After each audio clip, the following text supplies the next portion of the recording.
नमस्कार, राम राम मंडळी. मी तुम्हाला आज एक गोष्ट सांगणार आहे जी आयुष्यामध्ये पहिल्यांदा माझ्यासोबत थरारक असा काही घटना घडलेली आहे.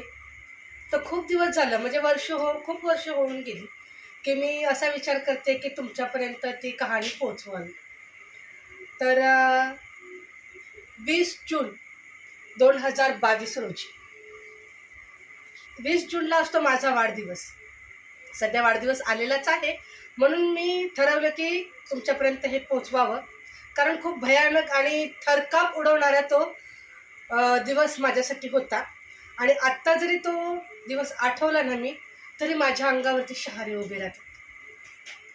तर झालं असं की वाढदिवस आहे माझा म्हटल्यानंतर मुलांनी हट्ट धरला की मम्मा आपण कुठेतरी एक दिवस फिरून येऊया जाऊन. मी म्हटलं एक दिवसाचा जर असेल तर आपण जाऊन फिरून येऊया. 2-3 दिवस म्हटलं तर नको बाबा, तर एक दिवसासाठी कुठेतरी प्लॅन करा. म्हटलं कुठं फिरायला जायचं ते मला सांगा, आपण जाऊन येऊया बाहेर फिरायला म्हणून. मग ठरवलं, मुलांनीच ठरवलं बरं का, की जायचं लोणावळा फिरायला. आणि थंडीचे दिवस म्हणजे पावसाळ्याचं वातावरण. तर म्हटलं ठीक आहे चला. तर मी म्हटलं अरे पाऊस जर पडला तर आपण सगळेजण भिजणार, आजारी पडणार. तर मुलांचे पप्पा बोलले की अगं भिजलं तर भिजू ना, त्यात काय एवढं, मस्त एन्जॉय करूया चल. मग ठीक आहे, ठरवलं सगळं, पॅकिंग वगैरे झाली सगळी आमची. एकच दिवस जायचं होतं. तर ठरवलं होतं की रविवार होता बघा. तर मिस्टरांनी ठरवलं की जर पाऊस खूप आला तर मस्त भिजायचं, एन्जॉय करायचा. एक एक जोडी कपडे घेऊया. घेतले एक एक जोडी कपडे, निघालो. बरोबर सकाळी आम्ही 5:45-6च्या टायमामध्ये आमची गाडी निघाली लोणावळ्याकडे. जाता जाता आम्ही थोड्या रस्त्यामध्ये काहीतरी नाश्ता वगैरे केला. थोडासाच केला बरं का नाश्ता, म्हटलं जास्त काही नको करायला, नंतर बघूया. मग फिरत फिरत आम्ही गाठला लोणावळा. बरोबर पोहोचलो आम्ही 8:45ला. पावसाचा काय आत्ता पताच नाही. सगळा प्लॅन मला वाटला तर काय खरं नाही, पाऊस तर पडत नाही, चांगलं ऊन पडलंय म्हटलं. तर बघूया पाऊस पडतोय का नाही. तर हे म्हणत होते की नाही गं पडणार छाया पाऊस. मी म्हटलं पडला तर एन्जॉय करूया, नाही पडलं तर बघूया.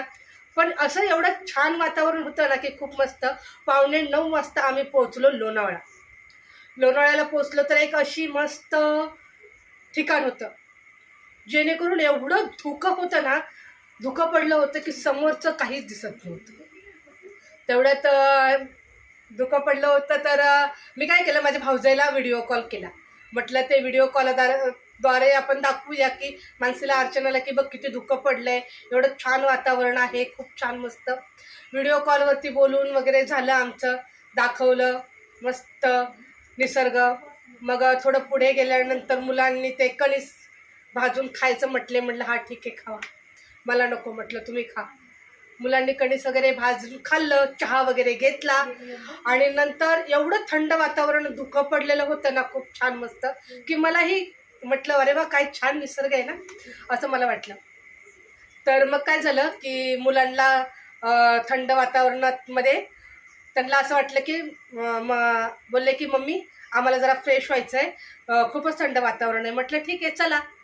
आणि अशी एक जागा होती की खूप छान वाटत होतं. ऐसून पैसून पटांगण मस्त, एकदम खाली एकदम मस्त हिरवळ. तर मग काय झालं, मी म्हटलं जा, एक जण राईट साईडला जा, एक जण लेफ्ट साईडला जा, फ्रेश व्हायचं तुम्हाला तर जा दोघं पण. तर दोघं जण गेले, एक राईट साईडला, एक शुभम गेला राईट साईडला, अभिषेक गेला लेफ्ट साईडला. अथर्व, मी आणि त्याचे पप्पा बघत राहिलो निसर्ग. तर उभा राहिल्यानंतर आम्ही अचानक शिट्टीचा आवाज यायला, कोणीतरी शीळ घालते असा आवाज आला.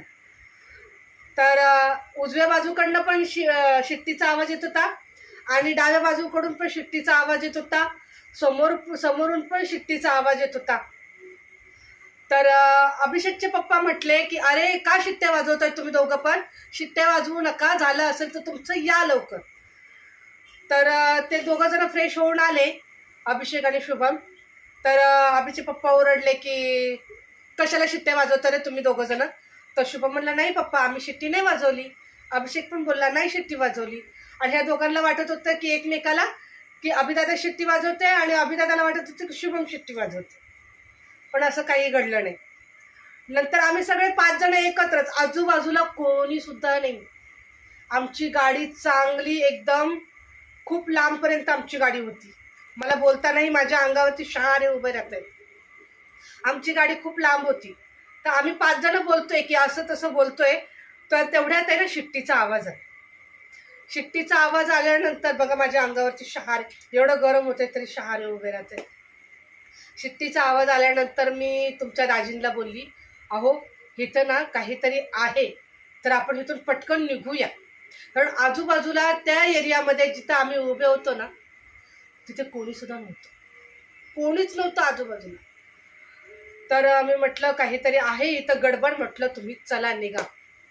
तर आम्ही निघालो आणि मी स्वतः अशी गाडीमध्ये बसताना एक पाय गाडीत आणि एक पाय माझा बाहेर होता. म्हणजे गाडीत बसून मी दरवाजा लावणारच होती, तेवढ्यात कानातून जो माझ्या शिट्टीचा आवाज गेला ना आर पार, तो अजूनही माझ्या अंगावरती शहारा उभा करतो. तर त्यांना मी म्हटले, अहो शिट्टीचा आवाज तर आपल्या गाडीपर्यंत आला आणि माझ्या कानात गेलाय आवाज तो. ते बोलले, हे ग काही काळजी करू नको, चला निघा म्हटले आपण. तर आमची गाडी निघाल्यानंतर पुढे 5 मिनिटाच्या पण अंतरावर गाडी गेली नाही, तेवढ्यात तर मला असं वाटत होतं कोणीतरी माझा गळा आवळत. आणि मी जीन्स टॉप वगैरे घातला होता आणि तो स्कार्फ होता माझ्या खांद्यावरती. तर मी काय करत होती, स्कार्फ घेऊन येणं असं करत होती. मला घाम पण फुटत होता आणि असं वाटत होतं कोणीतरी माझा गळा आवळते. तर तुमचे दाजी लागले मला ओरडायला, बोलले, छाया तू ब्लड प्रेशरची गोळी नाही खाल्लेली. मी म्हटलं, अहो मी गोळी खाल्ली आहे, फक्त मी सोबत घेऊन नाही आली गोळी. तरी ह्यांनी काय केलं, घरी फोन केला माझ्या भावांना की ब्लड प्रेशरच्या गोळीचा फोटो पाठव, हिने गोळी खाल्लेली नाही, हिला त्रास व्हायला लागलाय. कमीत कमी अर्धा ते पाऊण तास जे कोणी असेल तर माझा गळा आवळत होता. आणि मी सारखं असं स्कार्फनी सारखं असं करत होती, सोडवत होती. डोकं एवढं जड झालं ना माझं की काय करावं ते सुचत नव्हतं मला. तर मग आता म्हटलं काहीतरी गडबड माझ्यासोबत झालेली आहे.